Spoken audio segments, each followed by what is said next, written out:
Anupama fame actress Rupali Ganguly ने अपनी ही सौतेली बेटी पर किया केस। 50 करोड़ का मानहानि का दावा अपनी सौतेली बेटी एशा वर्मा पर किया है। एशा वर्मा रूपाली गांगुली के पति अश्विन की सेकंड वाइफ की बेटी है और एशा वर्मा ने कुछ दिनों पहले खुलासा किया था कि रूपाली गांगुली ने उनके पिता से तब अफेयर किया जब उनके पिता ऑलरेडी मैरिड थे।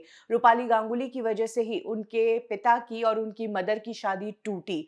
रूपाली गांगुली ने उनके पिता को ड्रग किया और अपने कंट्रोल में लिया। एशा वर्मा के इन खुलासों के बाद रूपाली गांगुली के पति अश्विन ने एक पोस्ट की थी जिसमें उन्होंने कहा था कि एक शादी जब टूटती है तो बच्चों के ऊपर बहुत ट्रबल आता है, लेकिन शादी टूटने के कई कारण होते हैं। उन्होंने ये एक डिप्लोमेटिक पोस्ट की थी जिसमें उन्होंने अपनी बेटी को भी गलत नहीं कहा था और शादी टूटने का जिम्मेदार पति पत्नी के रिश्तों को बताया था। तब तक तो ठीक था, लेकिन अब रूपाली गांगुली ने लीगल नोटिस भेज दिया है एशा वर्मा को। 50 करोड़ का डिफेमेशन केस किया है रूपाली ने एशा पर और कहा है कि पब्लिकली माफी मांगे, नहीं तो कोर्ट में आना ही पड़ेगा। अब रूपाली की इस हरकत के बाद सोशल मीडिया पर लोगों ने रूपाली और उसके पति अश्विन को बुरी तरह ट्रोल कर दिया है। लोगों का कहना है कि रूपाली का पति इस मामले में चुप कैसे है, कैसे रूपाली का पति रूपाली को ये अलाउ कर रहा है कि वो उसकी स्टेप डॉटर के खिलाफ ही इतना बड़ा केस कर दे।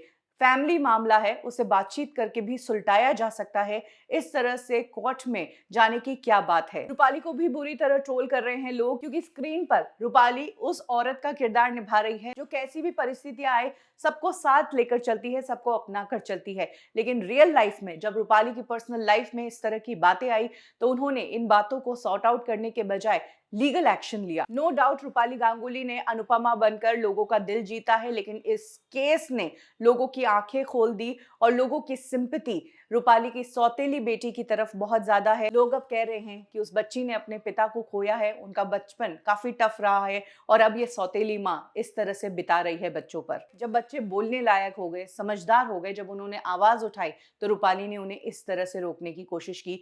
समझा जा सकता है कि पहले भी रूपाली ने ऐसा ही कुछ किया होगा।